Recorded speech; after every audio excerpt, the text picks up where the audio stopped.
बिस्मिल्लाहिर्रहमानिर्रहीम अस्सलाम वालेकुम। आज के इस लेक्चर में हम पाइथन की तरह कुछ प्रैक्टिकल इम्प्लीमेंटेशन देखेंगे और प्रोग्राम डिस्कस करेंगे। इससे प्रीवियस लेक्चर में हमने जो है स्क्रैच का इंटरफेस और उसकी जो कंपोनेंट्स हैं और जो कोड है वो कैसे वर्क करता है वो डिस्कस किया था। चलें अपनी वीडियो बगैर कोई वक्त ज़ाया किए शुरू करते हैं। जी जनाब, सबसे पहले हमारे पास जो प्रेजेंटेशन है वो कहती है जी स्टोरिंग डेटा इन वेरिएबल, कि आप कोई भी डेटा एक वेरिएबल में कैसे स्टोर कर सकते हैं, मतलब सेव कर सकते हैं। तो आइए समझते हैं। सबसे पहले आपने एक वेरिएबल लेना है टेम्प के नाम से, ठीक है। और उसमें आप कोई वैल्यू डाल देंगे। अब ज़रूरी नहीं है कि आपने टेम्प के नाम से ही वेरिएबल लेना है, ये आपकी अपनी चॉइस है। मकसद ये है कि आपको ये समझ आ जाए कि वेरिएबल में डेटा स्टोर कैसे होता है। तो इस एग्जांपल के थ्रू हम समझते हैं, ठीक है। तो चलें कैसे होगी एग्जांपल देख लेते हैं। ऑल राइट, यहाँ पर मैं एक न्यू पाइथन फाइल क्रिएट करूँगा। इसका नाम हम रख लेते हैं class.py। ठीक हो गया। अब इसको मैं या एक काम करते हैं, VS कोड हम खोल लेते हैं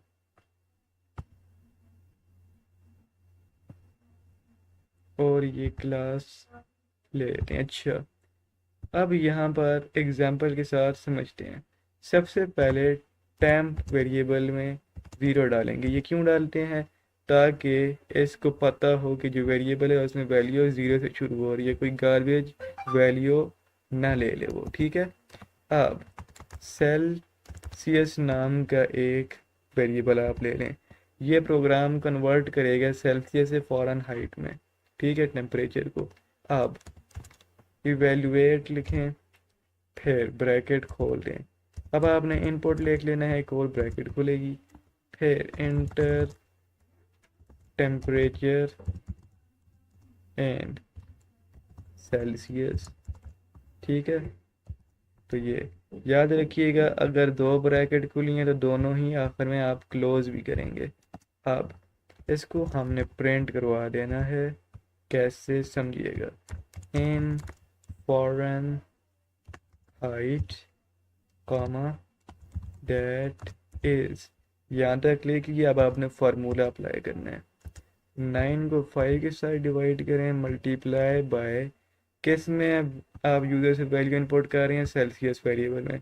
तो सेल्सियस को मल्टीप्लाई कर दें और प्लस कर दें 32, ठीक है। अब ये फार्मूला अप्लाई होगा कैलकुलेट करने के लिए। अब इसको रन करते हैं तो ये पूछ रहे टेम्परेचर लिखें सेल्सियस में। मैं लिख के लिखता हूँ 32। आंसर आपके पास क्या आ गया? 89.6। तो ये फॉरेन हाइट में इतना सिंपल सा प्रोग्राम कन्वर्ट हो गया। तो ये कुछ एग्जांपल थी, जो पहला प्रोग्राम था आपको समझाने के लिए। अब ये जो हमने इक्वल्स टू के बाद वैल्यू डाली, ये असाइन कर दी जिसमें डेटा स्टोर हो रहा है, ठीक है। अब अपने नेक्स्ट प्रोग्राम की तरफ चलते हैं और समझते हैं। ओके जनाब, नेक्स्ट प्रोग्राम है असाइनिंग एंड अपडेटिंग। इसका कॉन्सेप्ट मैं आपको यहाँ समझा देता हूँ। एक्स में आपने 3 डाल दिया, ठीक है। जिस वक्त आपने एक्स में 3 डाल दिया, आप वाई पे चले जाएं। रहेगी तो आप याद रखिए कि अगर आपने ये बड़े लिखे हैं तो बड़े लिखने हैं, छोटे लिखे हैं तो छोटे, क्यों? ये केस सेंसिटिव है। यहाँ पर आपने छोटा लिखा है और नीचे प्रिंट आप बड़े में कर रहे हैं तो वो आपको एरर दे देगा। आप सबसे पहले आपने इसका सम ले लेना है। वो कैसे लेंगे देख लीजिए। तो ये हमने सम ले लिया। अब अपडेटिंग कर दें, ठीक है। ये हो जाएगा अपडेट। फिर x को हम कर देते हैं y के बराबर, ठीक है। और y में हम वैल्यू पुट कर देते हैं 5। अब समझिएगा होगा क्या। सबसे पहले x की वैल्यू थी 3, फिर हमने y में डाल दिया 4। जब z वेरिएबल हमने असाइन किया तो x को y के साथ प्लस कर दिया तो आंसर आ गया 7, ठीक है।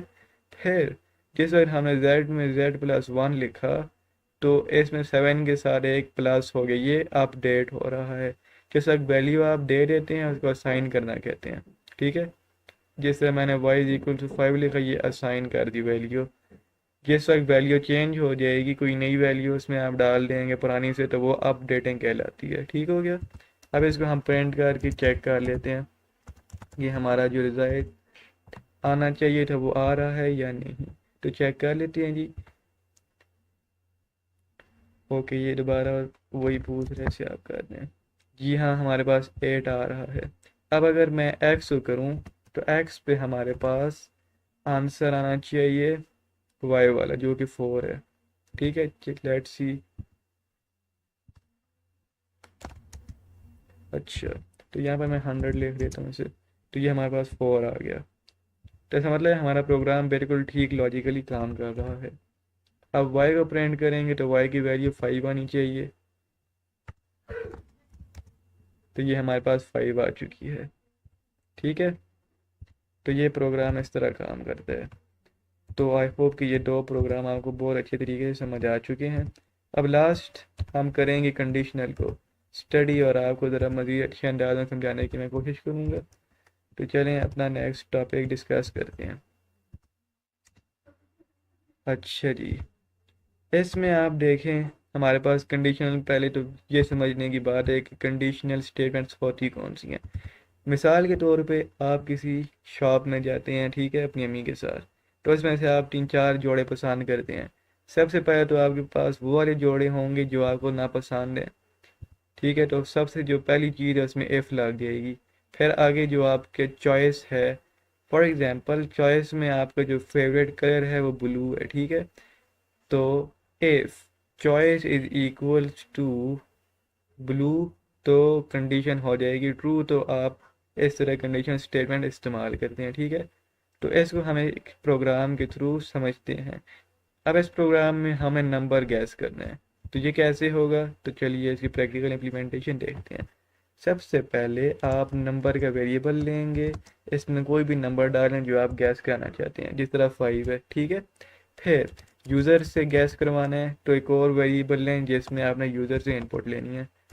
इसमें हमेशा याद रखिएगा पाइथन की डिफ़ॉल्ट डेटा टाइप स्ट्रिंग होती है। ठीक है, series of characters are known as string.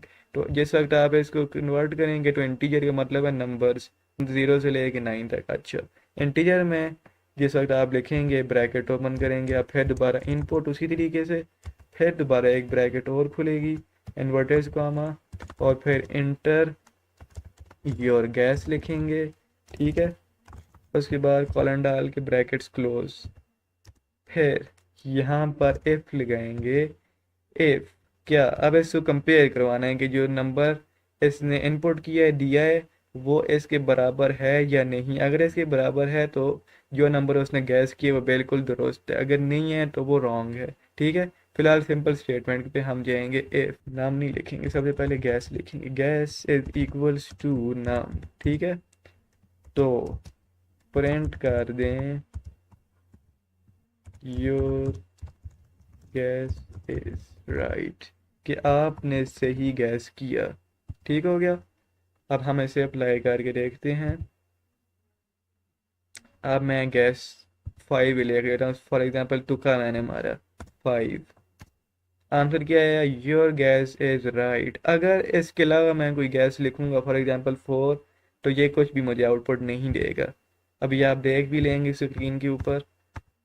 Okay, 4 लिखा तो आपने देख लिया, इससे मुझे कोई भी आउटपुट स्क्रीन पे नहीं दी।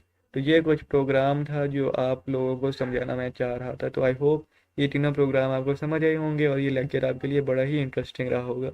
तो उम्मीद करता हूँ कि जो नए लेक्चर हैं वो भी आप लोगों के लिए बहुत ही ज़्यादा अच्छे होने वाले हैं। तो मुझे दें इजाज़त, मिलते हैं नई वीडियो के साथ, तब तक के लिए अपना ख्याल रखें।